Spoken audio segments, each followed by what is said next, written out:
Join us for the Azure Static Web Apps anniversary on May 19th. Azure Static Web Apps turns 1. Welcome to the Azure Static Web Apps anniversary.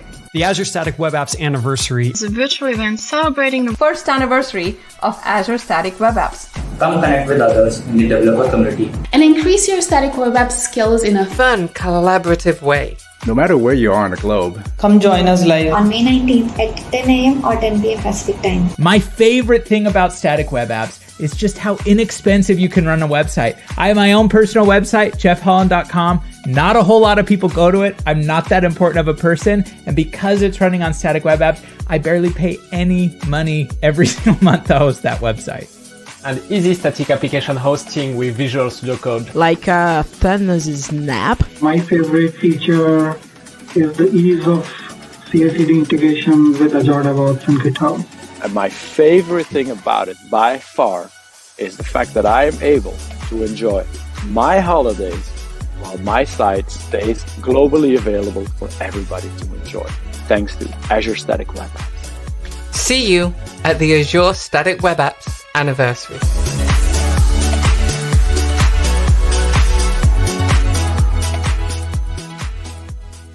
Happy birthday, Azure Static Web Apps.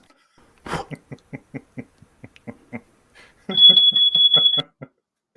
my God. Welcome everybody. Happy birthday, Static Web App. Welcome, Rashmi. How are you? I'm doing great, Frank. How are you doing? I'm doing fantastic. So happy to be part of this anniversary. I was looking forward, and Anthony is a ray of sun in my day. It's awesome. So funny. Tell me about it. I mean, it's 10:30 over here in India, 10:30 p.m., but I'm still there, like super energetic. Thanks to Anthony's beautiful birthday wish. We have a lot of people today coming up. Totally. Right? I am so excited for the panel and the sessions that are coming up, but over to you, Frank. Why don't you start over here? Tell us about what Static Web Apps meant to you and who is our next speaker. Well, I'm a fan of Static Web App. I play a little bit with it now. My projects are in between two stages, so we won't talk too much about them. But just my fault. I need to upgrade stuff. But let's make place for the next speaker because he auto-proclaimed himself the most okayest programmer in the world. Let's bring Scott Ensenman to kick off this anniversary. Hey friends, how are you? Hello, I appreciate that. Frank, recognizing my okayness. Okayness, thank you. There's a lot of developers out there that say that they're 10x developers, but I'm not. I feel like with the help of Clippy and Static Web Apps, I can be a fully okay programmer. I love that. We totally support that. And also emoji buddies. I love that. Yeah, emojis, absolutely. Tacos. And you have is that a monkey? It's a sloth. A sloth. All right. So Scott, over to you. You have plenty of things to show us, I think. Am I right?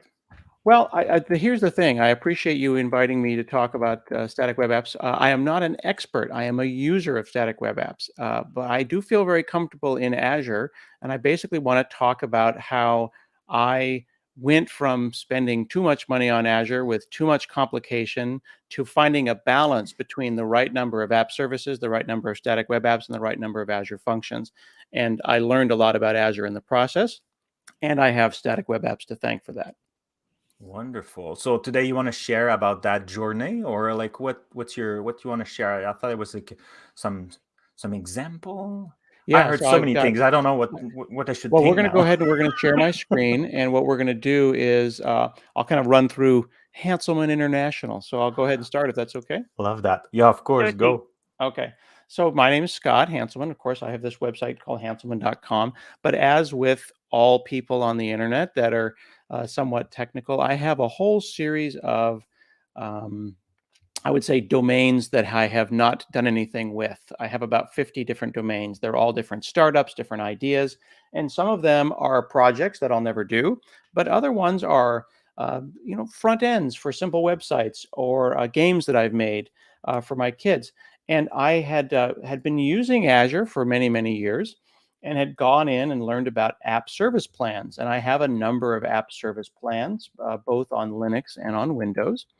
And you'll note here also that I've got some basic plans and some premium plans. And I've got like 11 different applications that are running right here. But these are full-on app service plans with a virtual machine behind them.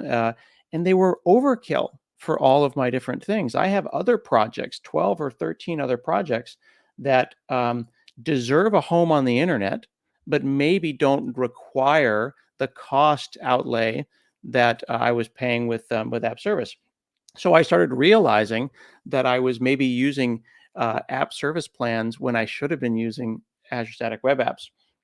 So when Static Web Apps came out, I started moving stuff, and I started moving stuff quickly. And as soon as I got addicted to Static Web Apps, I started adding basically everything that I possibly could. If it doesn't need a full virtual machine behind it, Azure Static Web Apps is kind of the serverless of putting a page up on the internet.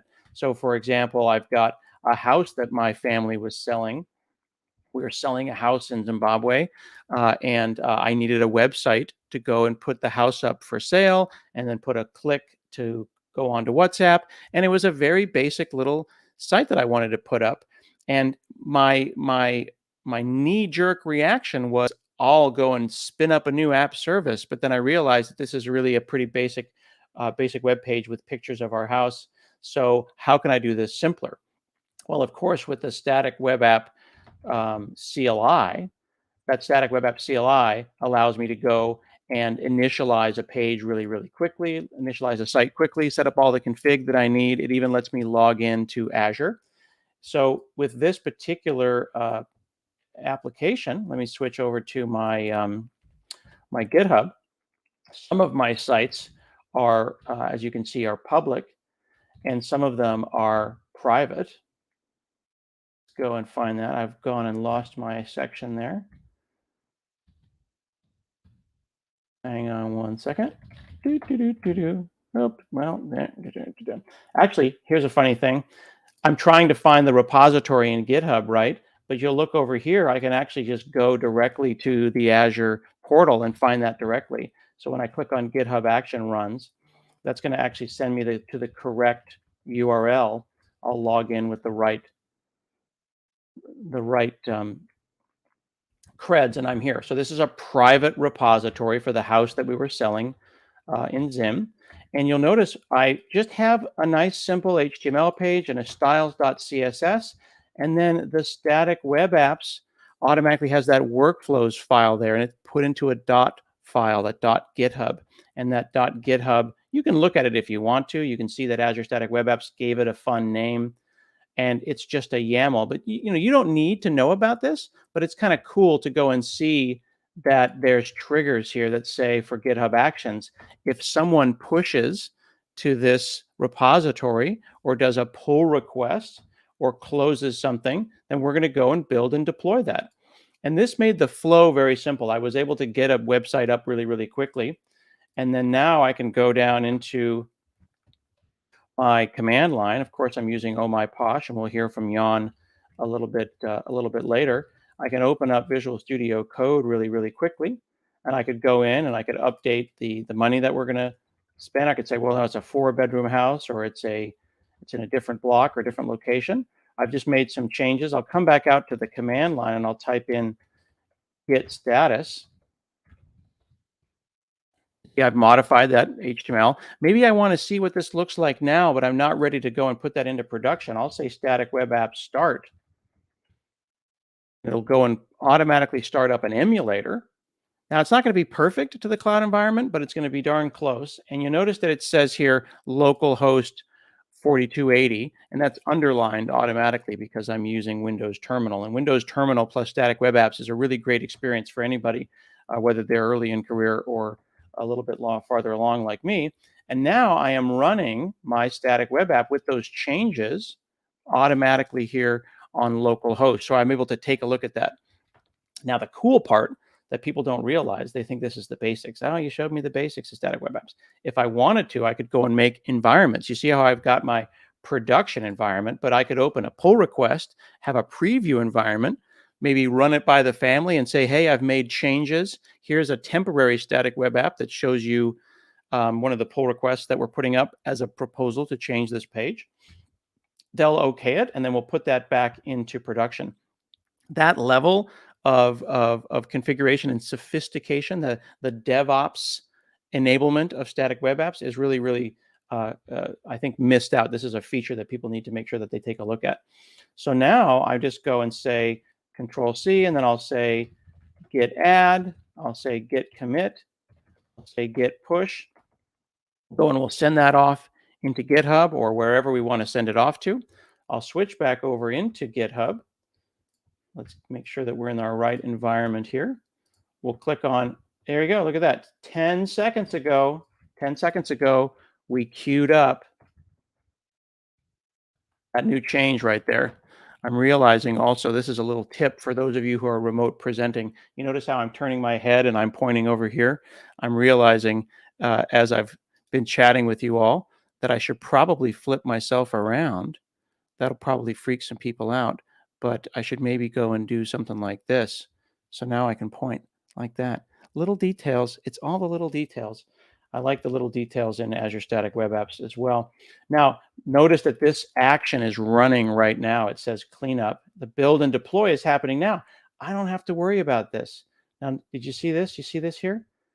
Remember that fun name that we saw, Purple Flower? It's the YAML file that's informing Azure Static Web Apps about what it needs to do to make things happen. I don't have to think about that. The Static Web Apps CLI took care of it for me. This is super important because if you want new people to get into software and to get a website online fast, there's no quicker way to do it than something like Static Web Apps. I can go and teach my young sons how to put a website together, just like one I made for my family here. We made a hamster blog. So my kids made a hamster blog inside of Visual Studio Code, and I wanted to have a nice, simple flow. Now, how would you do this in the past? In the past, 20 years ago, maybe you'd FTP an index.html file up. But in the past, you would not have a nice SSL certificate, a nice clean vanity domain. You'd probably have index.html at the end right there. Of course, Azure Static Web Apps is taking care of all of that for us. And then all I need to teach my kids how to do is type SWA start, take a look at the page, and then maybe they'll go and just say git push, which they can actually do directly from Visual Studio's Git workflow, which is really, really cool. So they've gone and set up their page about Ruben the hamster, which is really cool. Azure Static Web Apps, of course, makes it easy. So we can go look at my hamster blog. And I want to showcase the custom domains here. This is really significant. Again, you see that cute name, that initial generated name that gets made by Azure Static Web Apps. We saw Purple Flower, we saw Salmon Coast. But this here are my Apex domain, my top level domain, and then my C name or my subdomain www. And those custom domains got validated. I proved to Azure that I own those domains, and I got an SSL certificate all set up. Didn't have to do anything, just works great. We go back up here, we can see that this is coming off of our GitHub source. There's our runs. And then, of course, that workflow is that YAML file that we saw before. I can edit that workflow if I want to. See that again every time it happens on any kind of a pull request or any action being closed, it'll go and build and deploy that job. I don't have to think about that stuff. Azure Static Web Apps is even hiding tokens and stuff and secrets. So it's enabling me to do the right thing, even if I don't know what the right thing is. So I've gone and set up now, what do I got? 1, 2, 3, 4, 5, 6, 7, 8, 9 different Azure Static Web Apps. Boom, boom, boom. Baby Smash, one of my favorite Static Web Apps at babysmash.com. This is not for smashing babies. This is a game for babies. I made this game 16 years ago. My baby is driving now. And I had been running this on an app service, and it had been costing me a couple of bucks every month, and it was starting to bug me. And I'm thinking to myself, this kid is 16. He wants to learn how to drive a stick shift. Why am I paying every month for Baby Smash? Well, that's because people are downloading it every month. This is a great site I built a long time ago. I built it with static HTML. I built it with CSS that I'd gotten from that I bought from a designer, but I wanted that site to live forever. I wanted it to be secure. I wanted it to be trustable. I wanted it to be available.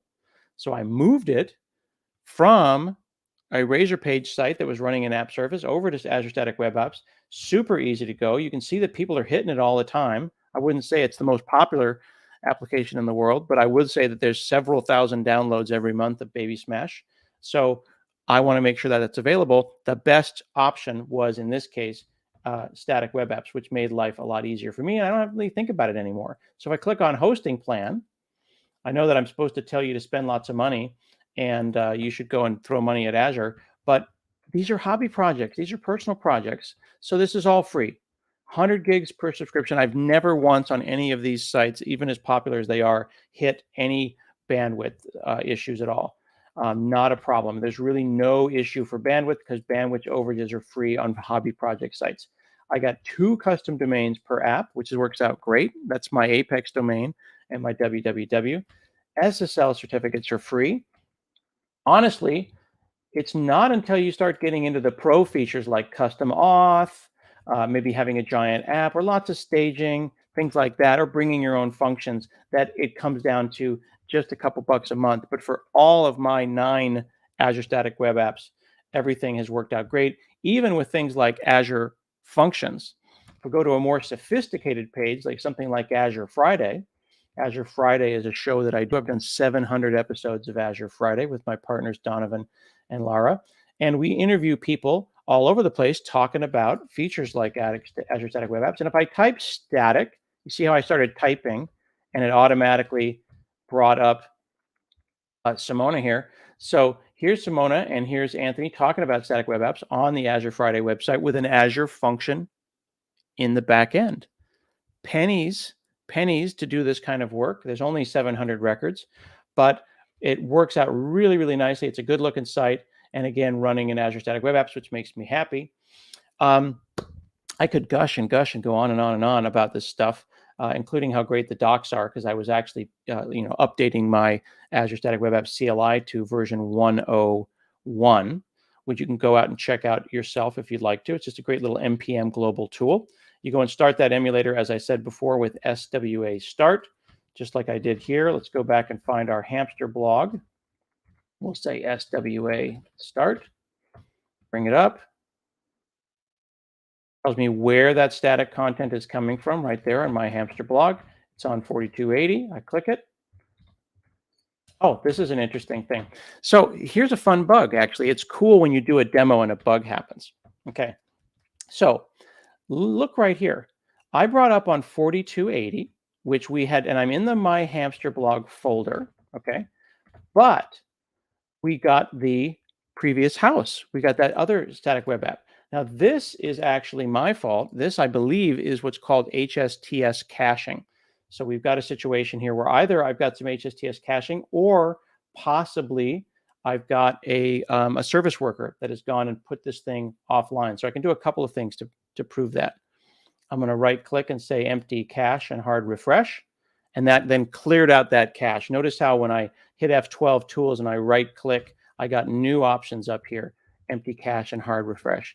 Now, Donovan is going to talk about this when he shows how to do it in Azure DevOps, which is great. So I'm using GitHub Actions. We're going to see a more extended demo from Donovan Brown as he talks about how this works in an Azure DevOps repository, which is going to be really great. And he's going to go even deeper. So this works everywhere. You can do this stuff from anywhere. I just wanted to show you that little bug that I saw there where I had to go and empty my cache. And now my Azure Static Web App is working great. And we see Ruben just chilling right there on the hamster blog. All right, that is my time. I want to thank everyone for letting me open up the day. We've got a bunch of great demos and a bunch of great speakers coming up right now. So Thanks so much. Hey, Frank. Hey, that was an awesome demo, and happy to see that it runs. It's deployable from GitHub or Azure DevOps. Absolutely. And we know you a lot because of .NET, but Static Web Apps support plenty of different language, right?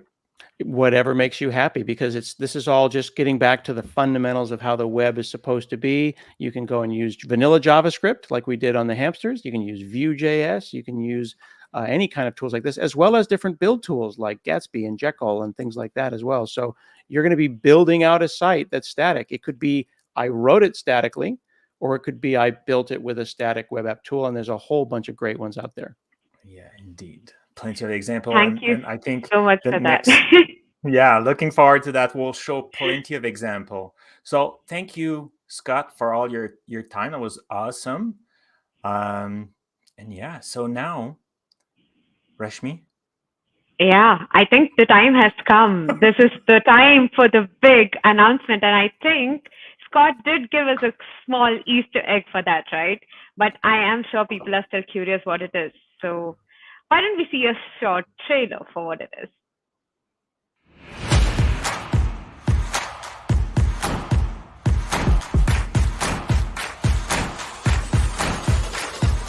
Let's get started.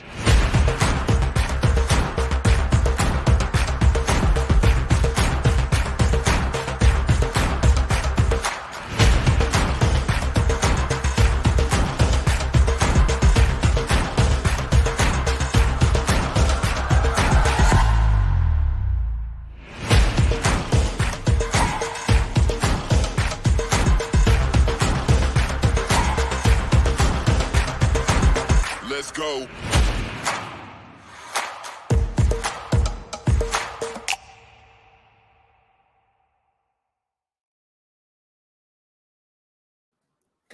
Oh, that music was awesome. It's awesome. Like, very excited. I know I need to update right after this show. I know, right? I mean, I can't decide whether the music is getting me pumped up, but I know for sure the announcement is even more pumped up. So let's not wait another minute. Let's head on to the cloud advocates, Wasim, Johan, and Natalia, who are going to do the big revelation. Hey guys, I'm here busy building a static web app, and I really wanted to deploy it to Azure. And you know, I'm a great fan of CLI tools. I heard that you are building a CLI called the SUA CLI, but I haven't found any documentation about it. I don't know how to get started. Can you help me with that? Hey, Natalia, that's fun that you asked for it, because we were just with Wasim about to deploy the new documentation website for it.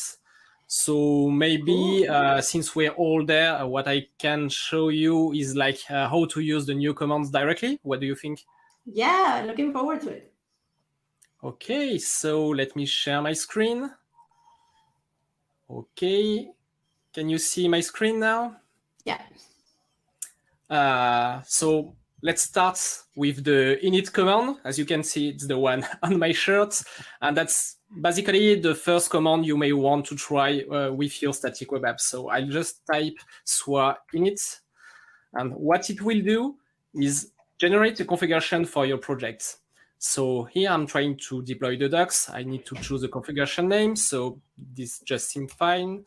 And what it will do next is try to detect what frameworks you're using.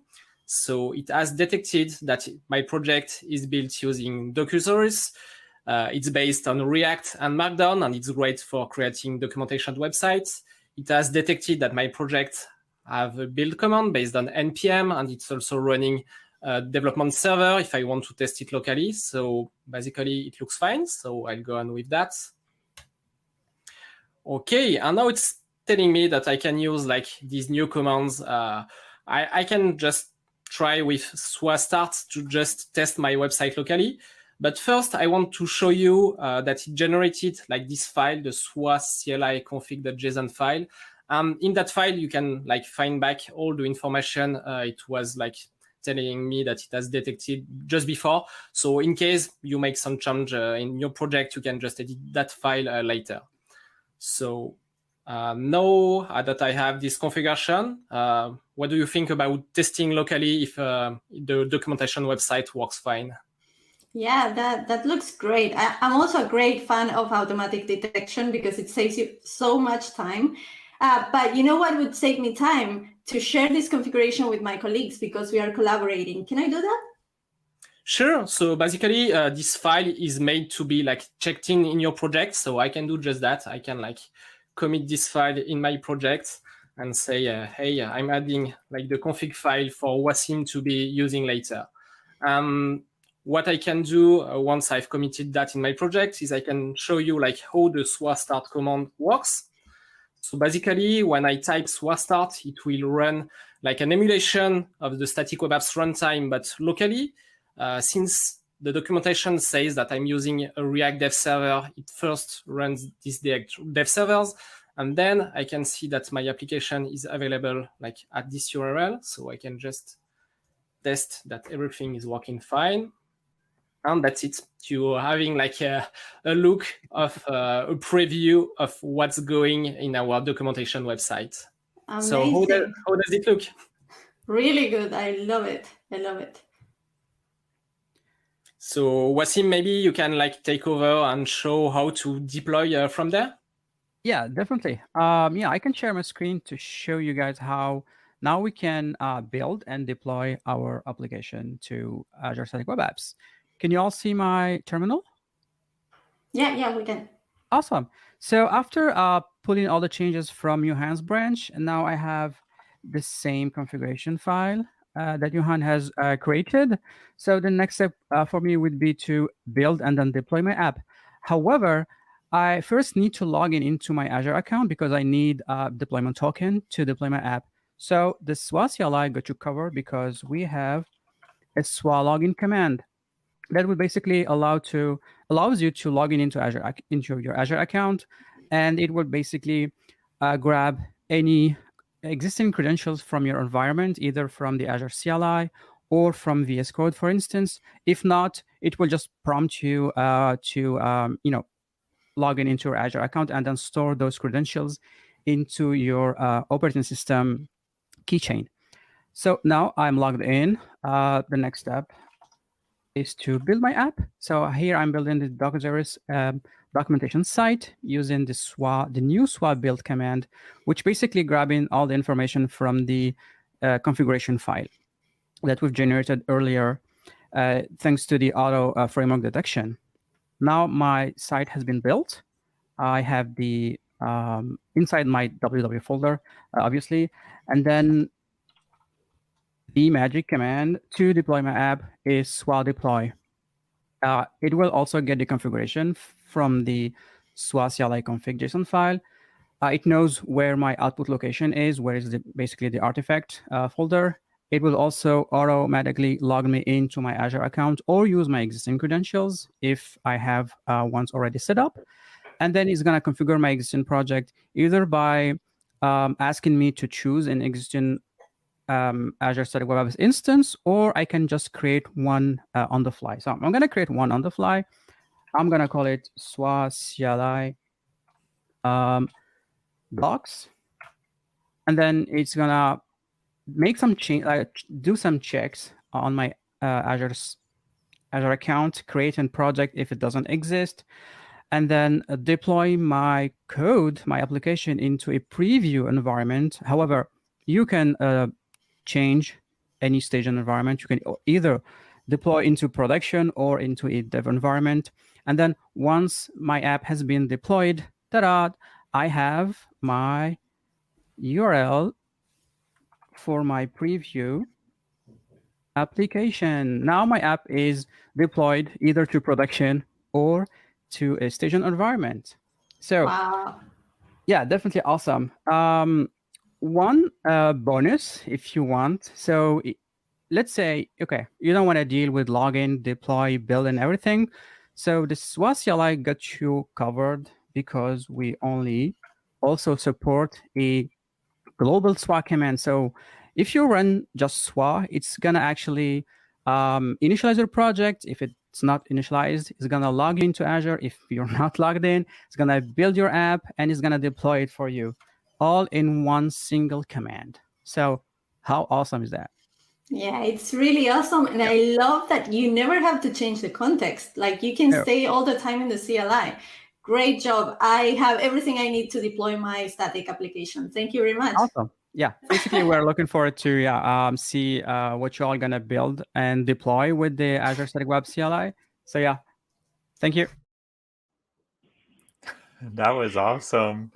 This is the big announcement, guys. SWA CLI has gone GA now officially. Woohoo! Woohoo! Thank you. That was great. Like, it's so simple, right? Basic, like everything that we expect. I don't, we don't need to search a lot, even if documentation is present. Exactly. That's very convenient. That's super cool. I love it. And there was a link if you want to get started. I think I saw it from the corner of my eyes. Yeah, so now I would like to continue that journey on like learning and see the new improvement. And let's listen to one of the icon, I think, when we think about DevOps, Donovan Brown, who will be sharing new updates, the greatest updates in the DevOps people and the static web app. So let's listen to that. Hey everyone, I'm Donovan Brown, Partner Program Manager at Microsoft on the Azure CTO Incubations team. It is no secret that I'm a huge fan of Azure DevOps. That's why I could not pass up this opportunity to share the news that Azure Static Web Apps now has support for Azure pipelines. This will allow you to add static web apps to your existing pipelines or have the Azure portal create one for you. Let me show you how this works. To get started, I visit the Azure portal and create a new resource. Then I search for Static Web App and select it from the dropdown. From the Static Web App page, I click the Create button. I need to select an existing resource group or create a new one. I'm going to create a new one for this demo. Next, I enter my name for the Static Web App just like before, only now I can choose Azure DevOps as the deployment option. Selecting this option, I then select the org, project, repo, and branch for the application. Next, I select the stack I'm using, which is Vue.js. This will allow me to configure the details for the project. Now I click Review plus Create. Once the validation is complete, I click Create. First, the Azure portal creates a new static web app. Then, inside my Azure DevOps project, a new pipeline is being created that will automatically deploy my code each time I push changes. Once the static web app is created, I can visit the site. Notice, this is the default site because my pipeline is still running in the background. I can see the pipeline by clicking the link in the Azure portal. While the pipeline is running, let's look at the definition. This is a standard YAML definition using the Azure Static Web App task to build and deploy my code in one step. Now that the pipeline is complete, I can view the logs to locate the URL for my site. Scrolling to the bottom of the Azure Static Web App task logs, I can see a link to my site. Clicking it shows my code running. Every time I push changes, they will be automatically deployed for me. This is great to get started, but I can take it one step further and create my own pipeline. The default pipeline builds and deploys your static web app in one step. However, when I create my own pipeline, I can separate the building from the deployment. This allows me to perform additional tasks like linting, running tests, and deploying to multiple environments. Before I create a new pipeline, I will disable the one created for me. To do this, I select Pipelines, and then select the pipeline that was created for me. Using the More Actions menu, I select Settings. From there, I select Disabled and click Save. Now I can create a new pipeline using a file I created earlier. I click the New Pipeline button, then select Azure Repos Get. Next, I select the repo for the project and then select Existing Azure Pipelines YAML file. The file name is azure-pipeline.yaml and is in the root of the repo. I click on Continue to load the file. Let's look at the definition. First, notice I added stages. The first stage is where I install the required tools, build the project, and package the output as artifacts. In the next stage, I deploy to a staging environment and run some playwright tests. Because I built the site myself, I need to configure the task so it does not try and build it again. Notice on line 70 that I set skip_app_build to true. This lets the task know it does not have to build the app for me. Also notice on line 72, I set deployment_environment to staging. If the deployment environment is not set, it defaults to production. Finally, I have to provide a deployment token, which I will take care of in a minute. The next stage is a manual intervention. These are great when I want to give people time to review the changes before they continue down the pipeline. Once the approval is given, the final stage deploys my code to production. When deploying to production, I configure the task to skip app build, but do not provide a deployment environment so that it will default to production.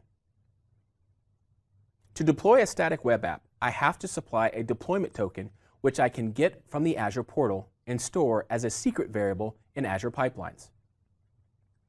Returning to the Azure portal, I click the Manage Deployment Token button. Then I click Copy to Clipboard. With the token on the clipboard, I return to Azure DevOps to create a variable to hold it. I click the Variables button, then click New Variable. I enter the name, deployment_token, then paste the value from the clipboard. Finally, I check the Keep This Value Secret checkbox and click Save. With the variable in place, I can now run the pipeline. The pipeline will run and stop at the manual intervention stage. Opening the Deploy and Test stage, I can see the link to the test results. Clicking this will show me the results of the test run against my staging environment. Before I approve the manual intervention, let's use the logs to see the staging environment for ourselves. Notice that the URL contains the word staging because this is not production. The staging site looks good to me, so let's go approve the manual intervention. I click Review and enter an optional comment. Then I click Resume. The pipeline will now deploy the site to production. Once the pipeline is complete, as I have done before, I can use the logs to navigate to my deployed code. Recently, I've been investigating Web3 development. Smart contracts are code that live and run on the Ethereum blockchain. However, to interact with those smart contracts, developers create web frontends. Distributed applications, or dapps, are the combining of smart contracts with web frontends. Most of the frontends are single-page applications, also known as SPAs. These are the exact type of applications Azure Static Web Apps was designed to host. For my final demo, I want to show you how I was able to use Azure Static Web Apps to host the front end of my dapp, which is created using the Truffle suite from Consensus. I also employed infrastructure as code, a DevOps best practice where you define your infrastructure as code instead of going to the Azure portal. Let me show you how I was able to do this. First, I create a bicep file to deploy my Azure Static Web App and output my deployment token. Thanks to this file, I no longer have to visit the Azure portal. I can configure everything in code that I was configuring from the UI. From my pipeline, I deployed the infrastructure using Bicep while I simultaneously built and packaged my SPA and smart contracts. I used Truffle to develop my smart contracts, so I installed it as part of my pipeline and use it to compile and migrate my Solidity code. In the final stage, I deployed my dapp frontend into my Azure Static Web App as before using the deployment token automatically returned by my Bicep code. This prevents me from having to store the token as I did before. Even if the deployment token is reset, the pipeline will automatically use the new token on the next deployment. Visiting the site of the app I just deployed, I see that I'm prompted by my MetaMask, which is a Web3 wallet to connect to my dapp. I can't tell you how excited I am to see the addition of Azure Pipeline support to Azure Static Web Apps. I'm looking forward to seeing the incredible things you build. Very inspiring. Isn't that amazing? I mean, look at the development in the DevOps features that we have right now. It's just become so smooth, so seamless. I really like that because at the beginning, Scott was mentioning that you could have something that you code static or have something that generates a static application. Could be a simple, like in this case, it was like he showed us like the hamster and like the house were very, very simple. So it could be simple. So like you don't need an extra tool. But then like if you want to have more tool and run tests and you have generation and you want to, like, everything is there to have like a very professional environment and different stage to use. I love that. That's super nice. And it's now all available in Azure DevOps. That's great. Totally. I totally urge everyone who is watching this video as well to go try it out and have the experience and get back to us on how it is. But now I think, Frank, it's time that we hear from the community on how Static Web Apps experience has been for them, right? Yes. So I think the best person who can do this right now is we welcome Yann DW, the creator of Oh My Posh, who also came up with a very big announcement today, but I'm going to leave that for later. But yeah, to tell us about his journey on how Static Web Apps made Oh My Posh what it is and how the CLI experience has become just so amazing. Wonderful. Let's watch that. Hello everyone, welcome to the Azure Static Web Apps anniversary. My name is Yann DW, creator and maintainer of Oh My Posh. Now, based on what you know, you might be wondering one or two things. One, what is Oh My Posh? No clue. Two, what does Oh My Posh have to do with Azure Static Web Apps? Looking at it, it's actually a command line utility. First of all, allow me to give a quick introduction into Oh My Posh for those of you who don't know or might not yet be in the loop, and then take it from there and maybe surprise you a little bit into what you already knew that Oh My Posh could do in combination with Azure Static Web Apps. When starting a default terminal, in this case, for example, PowerShell, you can see that it has a default prompt indicator where I can type some commands. You see that it actually contains information. In this case, it's the path that I'm in, and it also implies PS, which stands for PowerShell, obviously. While that all is very, very informational and interesting, it might not look as appealing, at least it didn't for me. So I set out a course to see if I could solve that or at least do something about it. So introducing Oh My Posh, if we have a look at the terminal, or at least the shell that I use today, which is fish, you can see that it actually has a lot of colors in there, which displays some information, in this case my username, the folder that I'm in, using the tilde, which is just a synonym for the home folder that I'm in, and also an indication of whether or not the last command was successful, yes or no. Now, what you might not know is that while it started out in PowerShell, now it's available in Fish, you could also have the same prompt in Bash. If I look at it, set the stage even, everything looks identical, and PowerShell too. And on Windows, you can even use it on command if you wanted to. So one unified experience, regardless of the shell you are, themable and extensible in any way you like. How to get started, you ask? Well, that actually provides the answer for the first question. What does Azure Static Web Apps have to do with Oh My Posh? Now, obviously, if you want to get the information or at least the context on what do you need to do to install it, what can you configure, what are possibilities, etc., we need a website. Originally, the website was hosted using Netlify. We also had GitHub pages at one point in time. But then the arrival of Azure Static Web Apps actually allowed me to click one button from the Azure portal and set up a full CI/CD workflow for my website straight from that portal, leveraging GitHub Actions, which for me was exactly what I needed and exactly what I wanted, because then you can keep your source where it is, all of the configuration as well, and just every time something merges to main, you get a deploy of your website. We also have the enterprise grid feature enabled for the website, which means that it's highly available across the globe. I think there are about 118 edge nodes available, so that means wherever you are, doesn't really matter, the website should always be blazing fast. I have some metrics behind that, and I can assure you, it's really highly available, never goes down, so that's a very reliable service, which is what I need, because otherwise people might not get the information that they want, and as a maintainer, obviously that always puts a lot of pressure on me in case they don't, because for sure they know how to find me. So Azure Static Web Apps really helped me get to that reliable point, and also I don't have to think about deploying my website or at least managing my website anymore. Everything just works, which is pretty cool. Now that's a no-brainer, and that's very simple and straightforward, but we can take it one step further. And that's the interesting bit, is how we really leverage the capabilities of Azure Static Web Apps and also enable certain functionality directly in your prompt. And that's probably something you don't know or might not have thought about. So let me show you one part that someone contributed to All My Posh, which started an interesting discussion, and it was the Strava segment.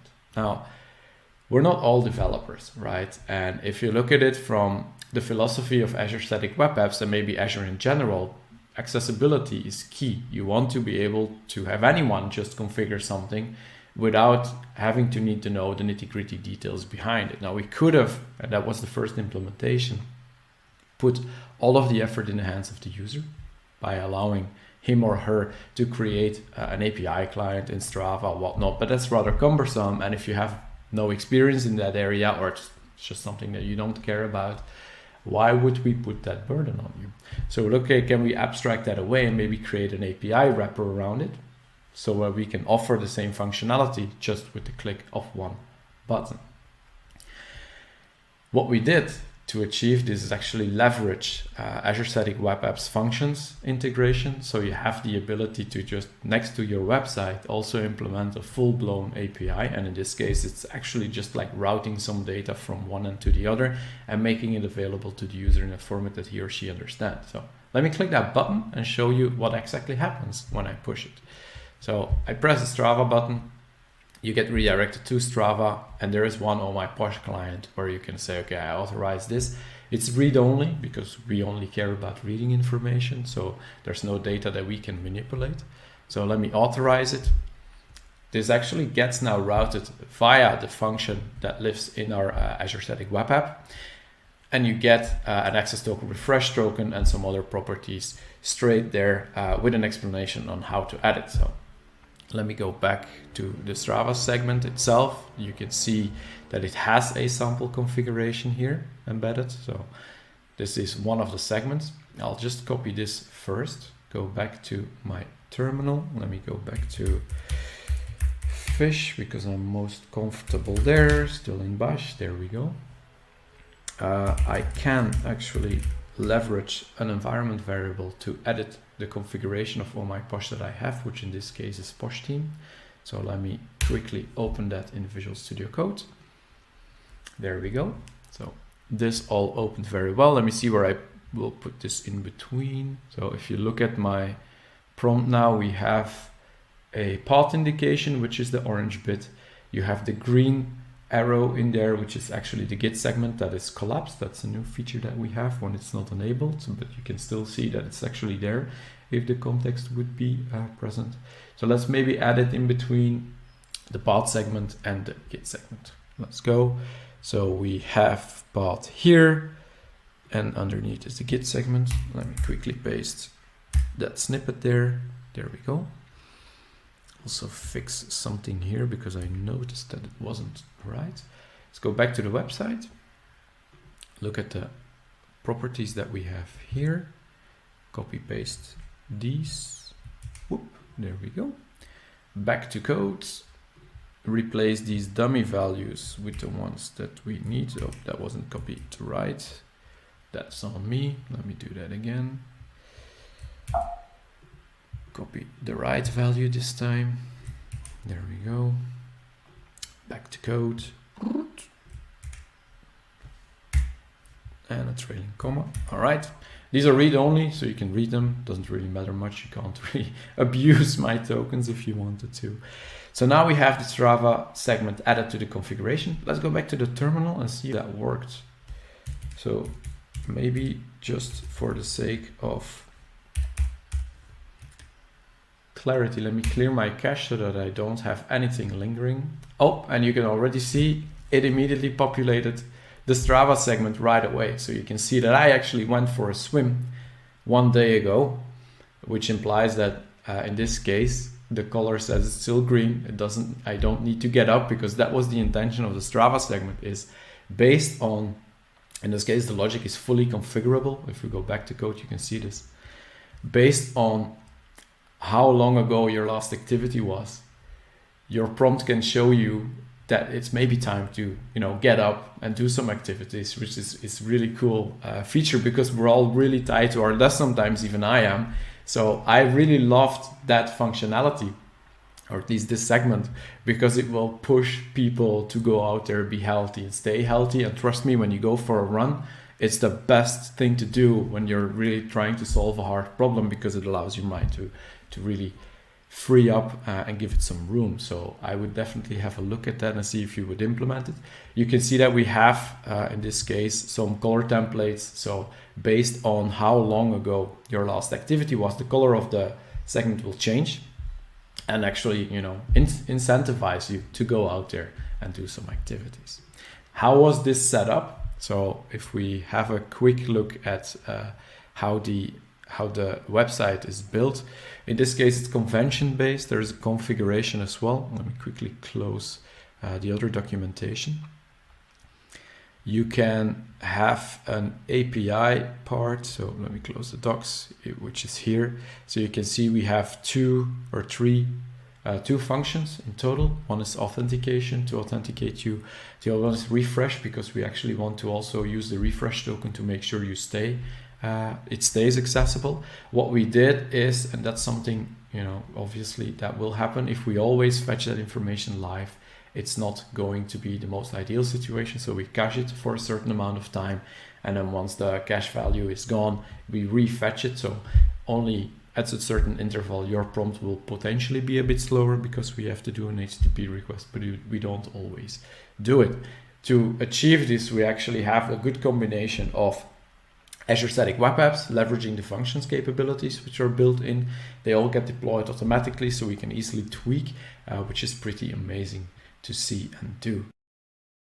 I hope you enjoyed that little introduction into how Azure Static Web Apps can also power your command line.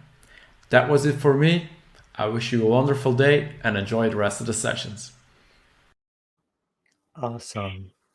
That was amazing. I'm so glad. I mean, don't you think it's very necessary? Like right now I have a smartwatch with me, but it does not really prompt me to get out of my seat and actually do certain things like activities. But this is like making sure we are exercising both our brains as well as our body with such ease. Yeah, I was just thinking, after this show, I need to update, install the CLI, then go for a run, because when I will try it, I want to record a video and share it, but then it will look awful if I didn't run or do anything. My to-do list is just getting longer and longer. And just before we move on, if you guys would like to support Jan on his venture and buy him a coffee, or just buy any sort of goodies which he has created and shared, just quickly visit swag.ohmyposh.dev. You will be seeing the CTA soon in the bottom, but yeah, go ahead and support him, folks. Wonderful, wonderful. And talking about who's coming next, now please welcome Daniel Rowe and my favorite my favorite Azure Static Web App PM, Anthony. Hello, guys. How are you? I'm doing good. How's it going? Pretty good. Sorry, Anthony, can we do the happy birthday again? No. I couldn't stop laughing after that thing. I think I watched it in replay when I saw that on Twitter. Yeah. So we have Daniel Rowe, who's a core contributor on Nuxt, joining us. He's going to go and tell us all about Nuxt and how to use it with Azure Static Web Apps. Want to take it away, Daniel? Absolutely. Thanks, Anthony. I'm talking about Nuxt, which absolutely we love Azure Static Web Apps, and I'm going to tell you a little bit about why. If you've not come across Nuxt, it's a progressive framework for building web applications that's built. The front end is built in Vue. It prioritizes developer experience, so it has zero effort to start. A single command starts you a Nuxt application. Everything is configured with best practice, but you can take full control and configure things as you go. There's a huge ecosystem of modules built on top of Nuxt to add features and functionality, and that's been true for ever since Nuxt version 1. We're just about to release Nuxt version 3, which is what I'll be demoing today. But Nuxt is really about developer experience and all the capability that we can unlock when we remove friction from devs and basically allow creativity to run run free. But one of the great things that we're looking to unlock in terms of developer experience for Nuxt 3 is universal deployment with zero configuration. And this is done with a new server called Nitro that we've built for Nuxt, but which can actually be used for any framework. And it supports Azure Static Web Apps out of the box, which means you can do really amazing things, I think, when you come to deploy your Nuxt application or another application built with the Nitro framework. So I've taken the liberty of firing up a little fresh Nuxt application. We've got a dev server running here. It's super minimal. So when you start a new Nuxt app, you get nothing but 4 key files. You have your Nuxt config, which is empty to start with, your package JSON, which is pretty lightweight. You'll notice Nuxt is a dev dependency because, in fact, as part of the process of building your app, either to go on Azure Static Web Apps or if you're deploying it somewhere else, Nuxt is actually not needed after that point. It's compiled away. You'll see there's a TS config. There's some amazing experiences with Nuxt in terms of help for you as you code, and they're all powered by this generated TS config that we create. And your app.view file, which is your central location, and that app.view file is what is going to be displayed in this particular application. You can create a pages directory, and each page will turn into a different route in your app. That's one way to build your app, but in this case, it's pretty simple. We also have a server, which is powered by this Nitro that I was talking about. So you can create server routes just by adding them in the server API folder. So if we have a test route here, this is going to be automatically rendered up whenever you hit that API test endpoint. You'll notice as I'm typing that there are quite a lot of things that are just automatically imported for me. So I'm going to be defining an event handler here. And this event handler is available to my IDE. I have a full type support. And Nuxt, whenever you're actually using these auto imports in your app, knows and injects the imports for you in your code. So these things aren't actually defined globally. You still get all the benefit in terms of your code of just importing them where you need them. In this case, this endpoint, we're just going to return an object, which is going to have a little message. So happy Azure Static Web Apps anniversary. And we'll just add a couple more messages. Find us here and follow us here. This endpoint is powered by something called H3, which is a new HTTP framework we've built as part of Nuxt, which dramatically simplifies the experience. You don't have to relate to a node response object, for example, and set a header and stringify your JSON response. You can actually just return it as an object, as I've done here.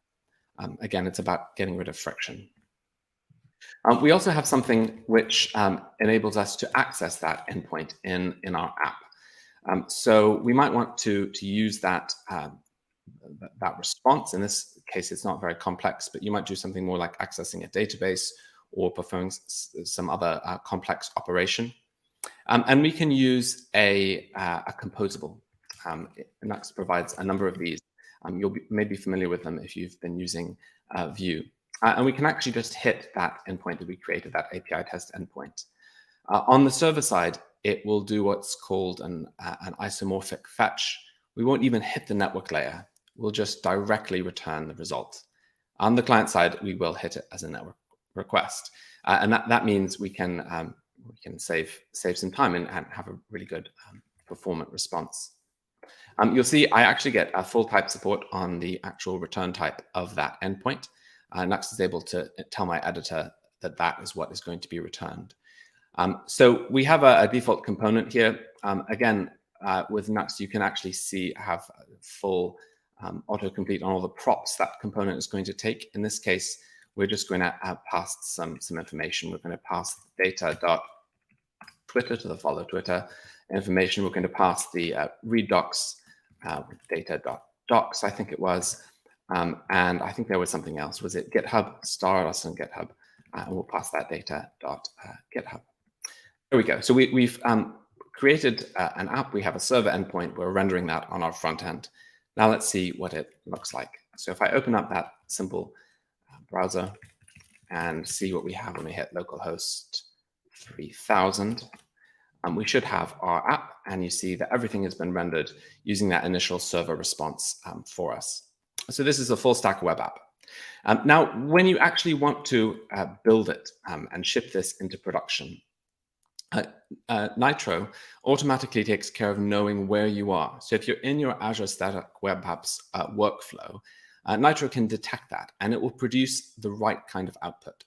So it will take all of your static files and stick them in a .output public folder, and it will take all of your server functions, Azure functions, and stick them in a functions folder, and produce all the necessary configuration to make sure those work perfectly. Now, Nuxt is a hybrid framework, and so you can actually define individual capabilities for all of the different routes of your application. So we could say, for example, that our API test route, maybe we want to have a stale while we validate strategy, and we could actually specifically define that for that route only. We can do the same for other capabilities. We can say that certain routes will just be generated in advance. Others might be dynamically rendered with an Azure function. It's all configurable, and it means the whole app is hybrid. We find once the build is done, we've got that output folder. So that public folder, that would be directly served by the CDN. The server folder has those Azure functions, everything that you might need. We can actually test that locally using the SWA CLI. And we can fire up that emulator and actually see what it's going to look like. I'm not going to deploy it today, but you can see the full documentation on, if you go to the Nuxt docs, you can have a look, and it will direct you and let you know how to set it up. There are only two things you need to configure when you set up your static web apps workflow in the first place. So we could actually just have a quick look and see the generated static web app. There it is, running. And you get exactly the same experience if you go to a live deployed one. Here's one I deployed earlier. There you go, dynamically rendered on the edge with Nuxt 3 and Azure Static Web Apps. Everything that Nuxt does is optimized for performance and speed. So you'll find if you have a look at that server folder, that we actually take all the node modules that are used and we trace them to just the minimal possible information. You should see a tiny number of them there. And if you actually have a look at the size of that folder, the size is tiny, 625 kilobytes of runtime dependency for your Azure function. And that is to do a full render of your Nuxt 3 app.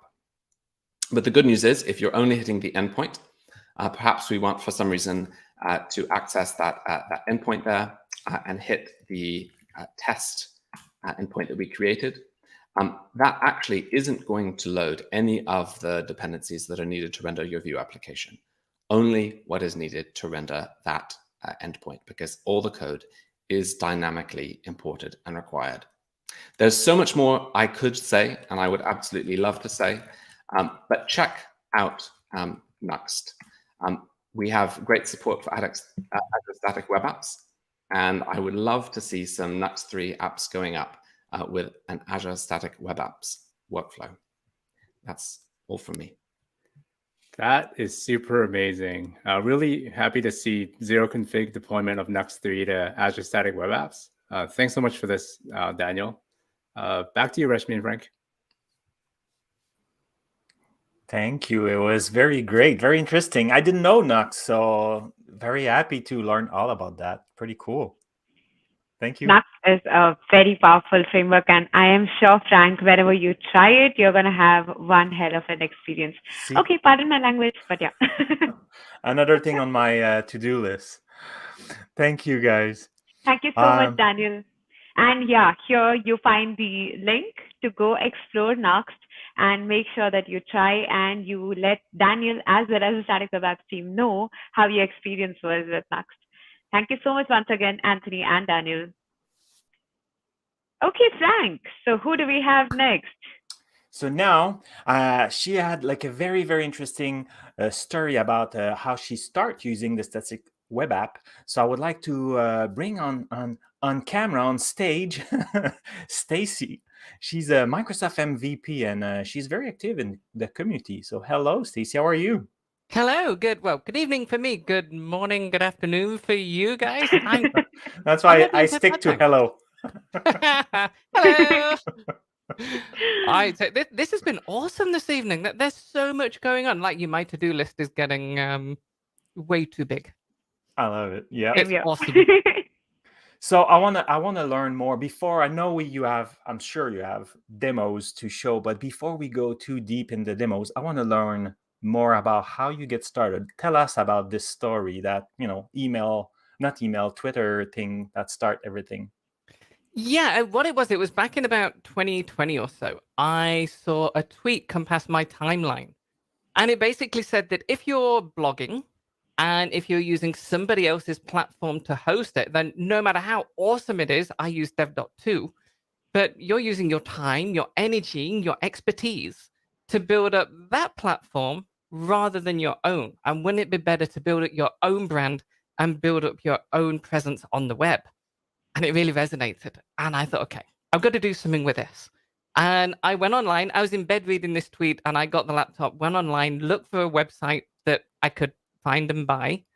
Found one, brought one. Actually, I brought 3 because whoever buys one website when you're online shopping. You mean domain name? Domain name, yes. Yes.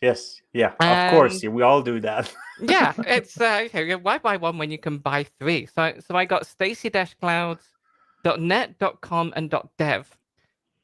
And once I got them all, I did nothing. And because, as Scott was saying earlier, buying domain names and using domain names, they're not necessarily the same hobby. The issue that I had with it, the bit that stopped me was, you've got all of these awesome apps that you can use to get your website live really easily, really simply, and I didn't want to do that. I wanted to make life difficult for myself. I wanted to practice different technologies and see what I could do and play with CSS, because as you're about to see in a couple of minutes, I am not good with CSS. And it was a way for me to get started in the front end side of things and actually see what I could do. Problem was. So yeah, let's finish. Like I was about to say, like I want to see that now. Like, but finish. Let's go. I was gonna say the problem was that it was I don't have time because I'm way too busy to do stuff. And the other thing that Scott was saying at the beginning, hosting costs. I didn't want to spin up an entire app service just to host a little website for myself.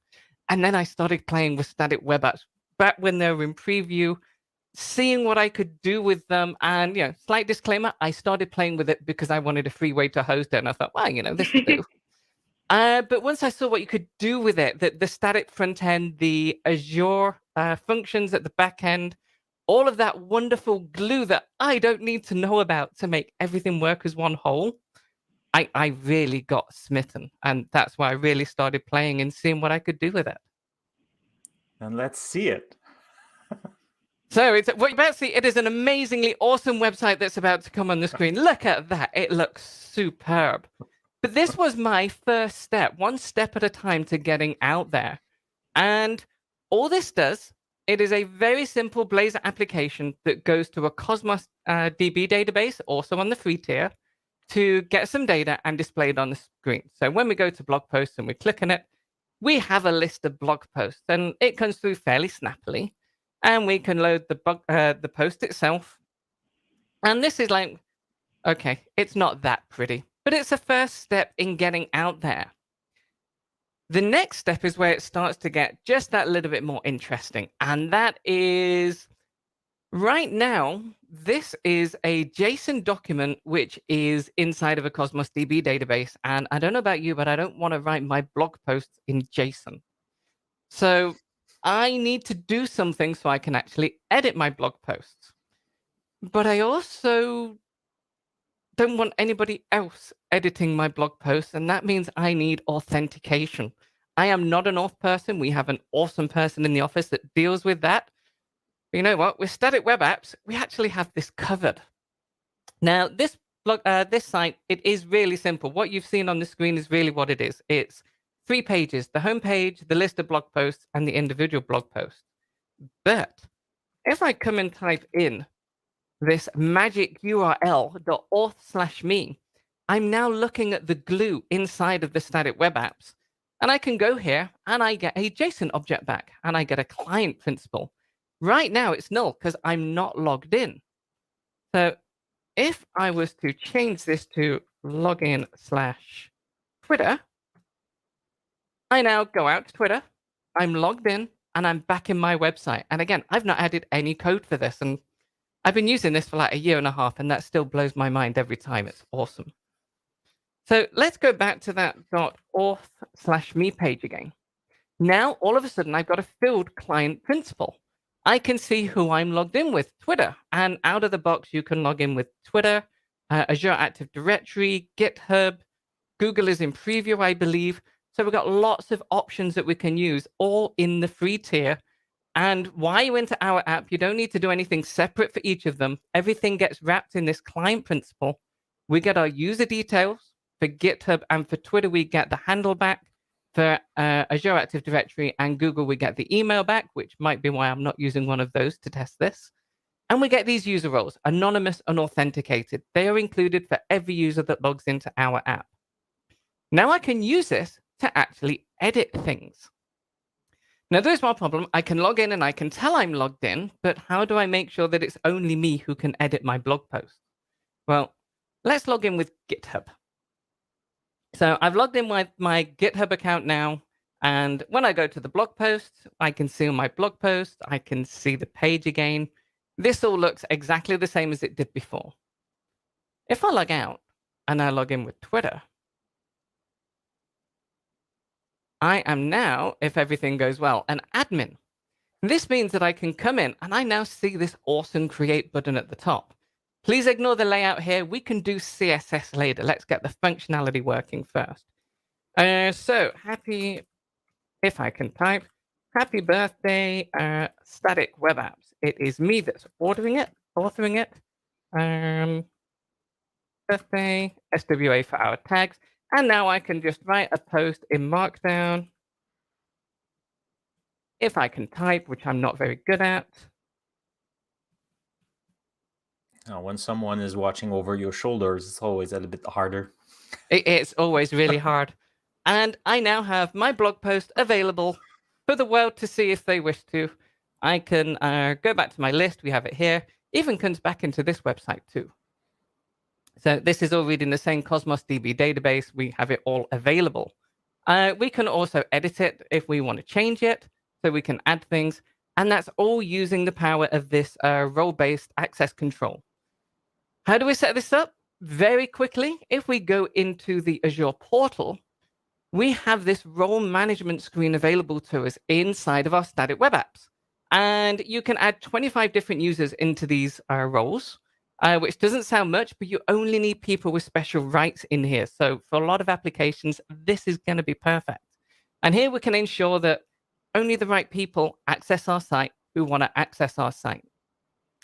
Last thing that I want to say about this, after you've set up all of this authentication and your website blows up, you go viral and you need to do something, a little bit more commercial with it, going to the actual standard layer so you can use custom authentication and all those types of things.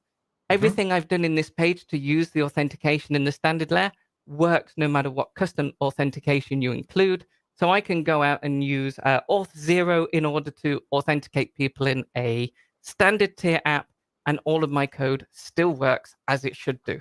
Seriously, all of this out of the box, way more besides. How can you not be smitten when you're using it? It's fantastic, very useful and easy. Like you didn't need any code change, anything. Just set up the role in the portal. Yeah, you use that, and it's there. It's all kind of it's not magic, but it definitely look like magic. Yeah, I mean it's super. I mean, there's in order to access that client principal, you've got a very small amount of code. But it's tiny compared to what you need to do to set up your own authentication. And you instantly tap into all of those 4 providers, which is also cool because I don't want to know anybody's password. If I don't know anybody's password, I can't leak anybody's password, and my security is already better. Yeah, indeed, make total sense. Well, thank you a lot for sharing all that that story. Let's bring back Rashmi. What do you think? It's a nice story, right?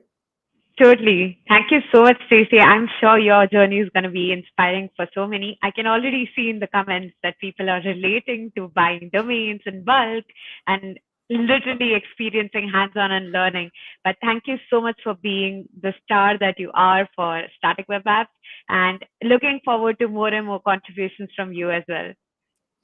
Awesome. Thanks so much for having me. It's been amazing to be here this evening. And everybody, so check out these links. Go look at the documentation. It is superb. Thank you. And now it will be time. It will be time to bring our next guest, and I'm very excited because I had many different show with her, so I'm very excited to welcome on stage Nitya. Hello world, right, Frank? Something else. Wrong show. We launched Static Web App with like a special episode of a Hello World, but today it's pure anniversary Static Web App. But yes, I was referring to that. So welcome. Yes. Welcome on this episode. How are you? I'm doing good. I'm wondering if you're really real, because there seem to be updates on Twitter from you live, and I'm like, that's amazing. But I'm so excited to be here, and I have to start by putting this because I know Anthony was still here, and this is still the best thing that I can say. So happy birthday, Azure Static Web Apps. I love it. That video is awesome. Nitya, I know you have a lot of stuff, and I know also that time doesn't stretch. So let's jump right into it. Let's go. So I'm here to talk about a few things, and I have to start, of course, with colorful stuff. So we're here because we think there's some cool stuff that was shown today, and we need the community to build things and ship them and show what they've got, and in turn go inspire other people, right? Mm-hmm. So how can we do that? So I want to kind of walk you through this journey. Say hello to 30 days of SWA. So the way I think about it, you've got to learn how technology works, then you've got to build stuff with it, and then you've got to show it off, and then you want to share how you did the things you did. So 30 days of SWA, you can find it at aka.ms/30 days of SWA, is the series that we're running right now, where every day you'll get a bite-sized kind of lesson tutorial from a whole bunch of different authors. We'll walk you from core concepts to usage examples. This is what you saw in week 2, which was usage examples that just finished. Right now, we're in Developer Tools Week, and then we're going to wrap up next week with best practices. So there's a whole bunch of things you can do. And Frank, I'm going to show you what the post looks like. So this was our kickoff post. If you go to the site, you should be able to find all the things that have been kind of shared so far. So you can see that when we kicked off 30 days of SWA, you'll start by learning what it is, building things with it, everything that you heard from the different speakers today. What do you think, Frank? Does this look cool? Should I tell you more? I love it. I know you know how much time you have, so I won't ask too much. But no, I love it. And I read multiple of those articles, and even if I'm using I'm a fan of Static Web App, I'll learn things. So it's not because you're used to that tech that you know everything. There's tons of very, very, very interesting article. Really good. Yes. So I'm going to actually. It worked out that, we set this up so well. We actually had Donovan Brown talking about multi-stage deployment with ADO. Anthony wrote the article for that just yesterday, and this is one of my favorites. So if you're going to go check it out, definitely go check out yesterday's article. This was from Anthony, and it kind of walks you through all the steps of that multi-stage pipeline he was talking about. And big shout out to Playwright. It also shows you how to integrate Playwright tests. Shall I do another one, Frank? Oh, yeah, let's do it. All right, so once you're done with this, big shout out today. So I'm going to talk about the post that was here today very briefly, because today is Global Accessibility Awareness Day, in case you're not aware. And a big shout out to the Microsoft Edge developer team and Patrick Brosset. He basically wrote an article for us that I would hugely recommend you read. Now, what does this have to do with static web apps? Well, once you've built and shipped and deployed your static web app, you want to make sure it works for all users. And today is Global Accessibility Awareness Day. How can you do that? Well, there are dev tools in the browser. And even better, there is a VS Code extension for Edge DevTools that was just released in V2 very recently. And Patrick wrote this tremendous article that walks through every step of this, including showing accessibility tools and performance optimizations. So go check that out. So it's a Visual Studio Code extension that help us to make sure our application is accessible, respecting the best practices. No, so this is literally like when you can actually use Edge Tools in the browser, right? But now they have a VS Code extension for Edge Tools. So you can actually access those things from within your IDE. Okay. Because the thing is, developer experience means, you start coding in the browser. I mean, you start coding in your Visual Studio Code IDE and you don't want to leave. And we already saw with the SWA CLI, we have the Static Web Apps extension. You can do a lot just inside VS Code. Now you can use Edge Tools in there to also test out performance and accessibility and debug your app, of course. Wonderful, wonderful. I'm sure you have more, but we have the team there present to do a Q&A. How about we move there? So I will say a big thanks to you. I will let you share all your links later. Yeah, that's wonderful. All that. Yes. That's cool. So come, we'll talk about the showcase later. And thank you so much for having me. I'm super, super excited for this. Thank you a lot. Let's bring back Rashmi. Hey. Thank you, Nitya. And please, guys, I do emphasize multiple times, I am spamming in Twitter, but yeah, please do check out aka.ms/30days-of-SWA and appreciate the community efforts that's being done by the community. And super excited now for the final session. Let's have on stage the Q&A panel. So welcoming Daria, Sandeep, Mitali, as well as Joe. So this is the product team of Static Web Apps, and Frank is going to be a quiz master who's going to quickly ask us questions, and we're going to do mainly rapid fire, I guess. But yeah, over to you, Frank. Okay, I have one. It's a personal one, so I'm not even starting by reading the chat. I'm sorry, everybody, but it will give you time to type your question so we can ask the team. My first question is, why Static Web App? Because Azure already have many different services that kind of look like a website. So why that? That is a great question, Frank. The reality is that static web apps and in general the Jamstack pattern present so many advantages for performance and productivity. And when we talk to developers, we see they're looking for these specific advantages when they come to static web apps, because it depends on when the content is generated. If we need a web server, we have an amazing option with Azure App Service. And when we're generating that content primarily at build time, we have an opportunity to tap into that amazing performance that we can achieve by pre-generating the content and distributing it globally to give the end users the best performance. And also, as you can see from all of these amazing sessions that we're so grateful to hear about, there are a lot of productivity gains in the experience, both in terms of the streamlined workflow from code to cloud, and in terms of all the different features that are available to assist with that developer productivity, like the auth feature that we just talked about. But it really depends on what kind of content and experience developers are looking for. Do we need servers? Then, hey, it would be a wonderful choice to go to Azure Service. Do we have primarily static web content? Then we can take advantage of Azure Static Web Apps. I love that. Very good answer.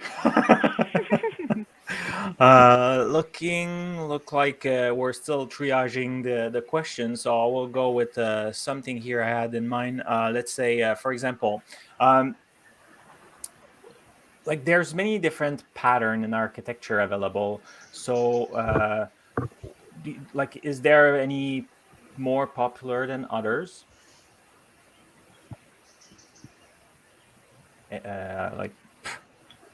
In the sorry, this is becoming very awkward. No, I'm trying to read. It was why is a popular architecture pattern for the stack web app? the full stack. So No. Jamstack in general, JavaScript APIs and markup, is a popular pattern because of some of the characteristics that we already talked about. We have performance that we just described in the previous question. We also have security. We have the rapid iterations that come from that kind of loosely coupled architecture that we also see with microservices.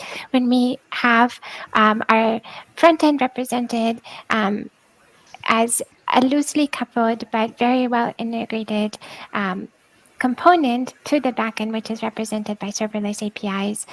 And we have all of the different advantages of the ecosystem that caters well to this, with many development communities producing these really high productivity frameworks, for example, like Nuxt that we just saw represented in our sessions.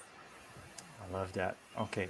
So I want to do a kind of a quick tour. I know the time is flying, so I want the answer from each of you. So one achievement that you are really proud of. So starting with Rashmi.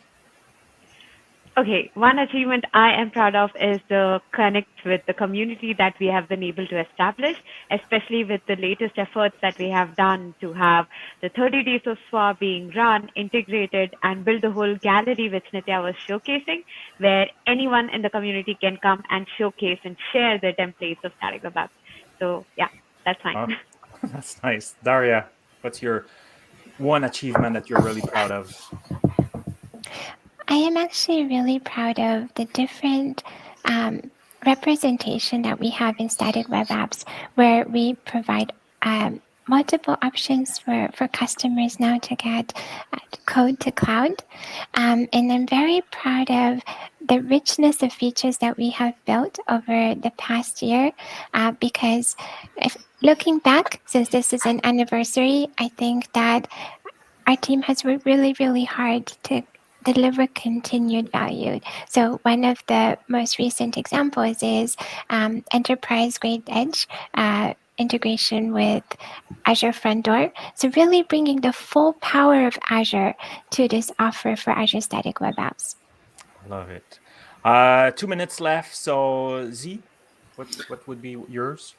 Yeah, I'm the engineering manager for this team, so I guess my biggest achievement is actually putting this very young team together. It's a new area. It's a lot of young developer, and then so our team itself is young developer, even interns helping us to build a lot of those features. So great effort from young folks building young products there. Yeah, I like that. I like that. Mitali, want to make sure I have the time for everyone.